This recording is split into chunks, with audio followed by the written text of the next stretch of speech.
Bonjour, M. Bouchon. Depuis 200 ans, Haïti a connu plus de 30 coups d'État. Qu'est-ce qui fait qu'Haïti vit dans une telle situation aujourd'hui? Comment on en est arrivé à un conflit aussi important? Madame Lefebvre, au fond, vous vous demandez pourquoi autant de misère. C'est pourtant Haïti qu'on a surnommé la perle des Antilles, mais comme vous allez le voir, cette perle reposait sur un collier qui a plutôt servi à étouffer le peuple haïtien. Comment en est-on arrivé là? D'abord, un peu de géographie. Haïti est situé dans les Grandes Antilles. Le pays partage l'île d'Hispaniola avec la République dominicaine. Haïti est classé 160e sur 175 selon l'indicateur de développement humain des Nations unies. Ça vous explique pourquoi ce pays, Haïti, est le plus pauvre des Amériques. Mais qu'est-ce qui explique cette descente aux enfers? Il y a 3 éléments historiques que nous allons vous raconter. D'abord, il y a son histoire coloniale. Il y a aussi l'isolement dans lequel les autres pays ont condamné Haïti dès sa naissance.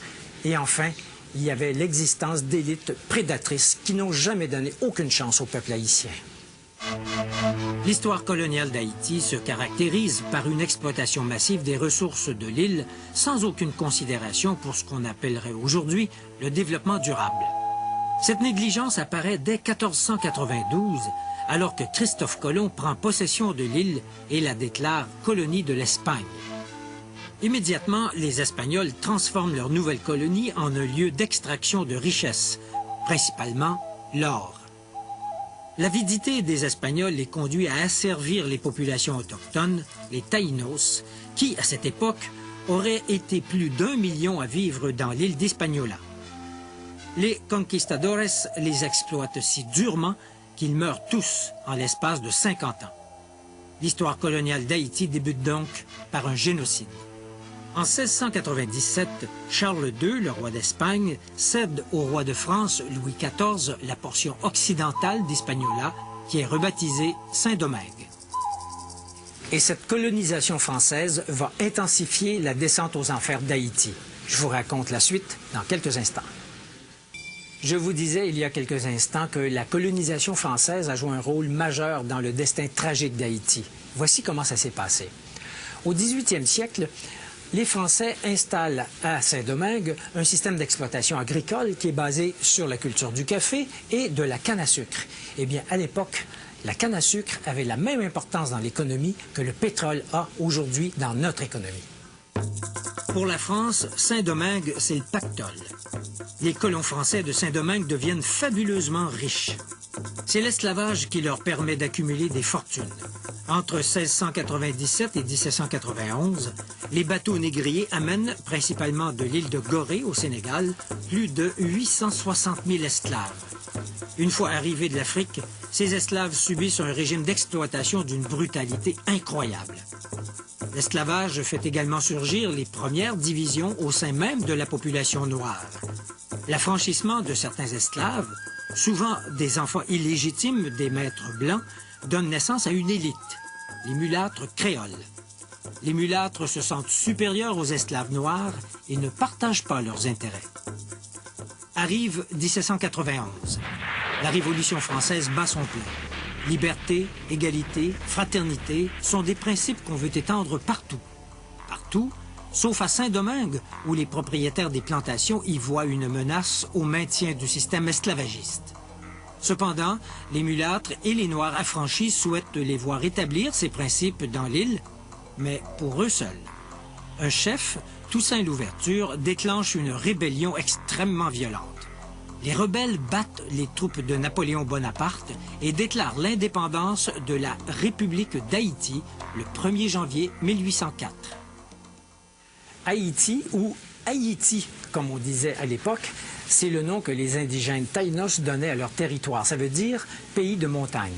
Mais le prix payé par Haïti pour acquérir son indépendance est absolument astronomique. L'économie du pays est dévastée. Haïti aurait peut-être pu s'en sortir si d'autres pays avaient accepté de l'aider, mais ce ne fut pas le cas. Au contraire, épouvantés par l'idée absolument subversive à l'époque qu'une république soit dirigée par des Noirs, les puissances de cette époque isolent diplomatiquement et économiquement Haïti. 2 exemples de l'isolement d'Haïti. Le Vatican n'établit des liens qu'en 1860 avec une république officiellement catholique, mais noire, Et il faut attendre 1862, en pleine guerre de sécession américaine qui provoquera l'abolition de l'esclavage, pour que les États-Unis reconnaissent Haïti. Quant à la France, elle refuse de reconnaître l'indépendance d'Haïti.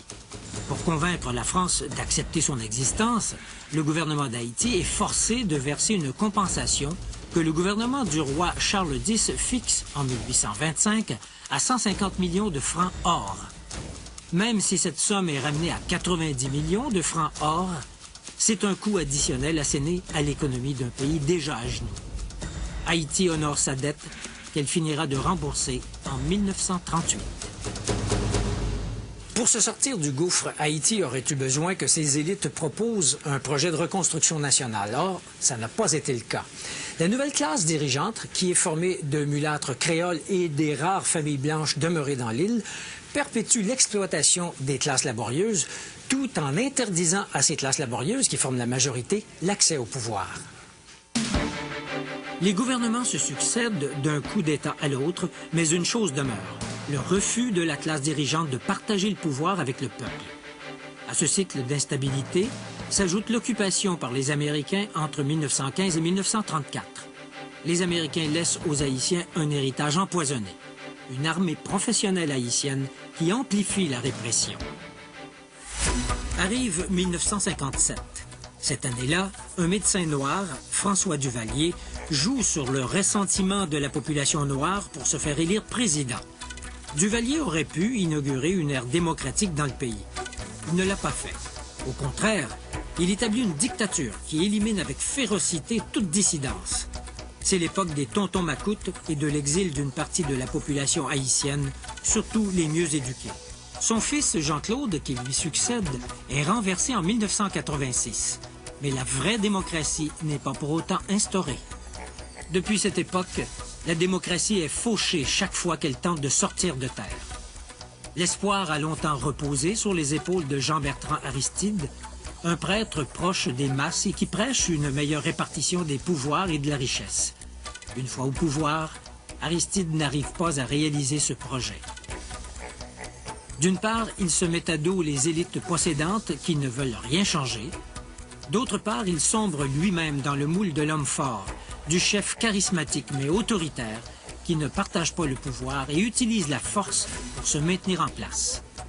Cette double dynamique explique les malheurs récents d'Haïti, le coup d'État contre Aristide en 1991, les élections contestées, les troupes des chimères qui remplacent les tontons macoutes et l'hésitation de la communauté internationale à fournir des fonds pour rescaper le pays. La grande question est maintenant de savoir comment Haïti pourra rompre avec son passé et s'engager dans la voie de la prospérité et de la démocratie.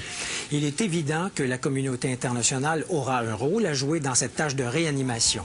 Mais pour rendre son éclat à la perle des Antilles, il faudra beaucoup de doigté et beaucoup d'argent.